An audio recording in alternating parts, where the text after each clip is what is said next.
মানুষটার সাথে তোমার সম্পর্ক বহুদিন আগে শেষ হয়ে গেছে, 2 বছর 4 বছর 6 বছর কিংবা তারও বেশি, কিন্তু বন্ধু আজও সেই মানুষটা তোমাকে ভালোবাসে, তোমাকে মিস করে। কি করে বুঝবে? আজ 3টে সংকেত বলবো। প্রথম সংকেত কি, যে তুমি হঠাৎ হয়তো একা বসে আছো, দুম করে তোমার মাথায় তার ছবি, তো কোনো কারণ নেই, তুমি জানো না কেন, হঠাৎ করেই তার ছবি, তার পিকচারটা, তার নাম তোমার মাথায় বন্ধু ঘুরতে থাকবে।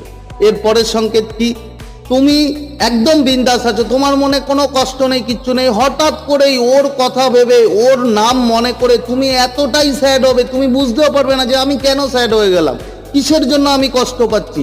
এর পরের সংকেত কি, যখন তুমি ঘুম থেকে উঠবে, ঘুম থেকে ওঠার পর সকালবেলা ফার্স্ট ভোরে ঘুম থেকে উঠেই সেই মানুষটার কথা বন্ধু তোমার মনে পড়বে, তুমি জানো না কেন, কিন্তু প্রতিদিন সকালবেলা উঠেই, যখনই ঘুম ভাঙে, উঠেই আগে সেই মানুষটার ছবি, সেই মানুষটার নাম মনে পড়ে।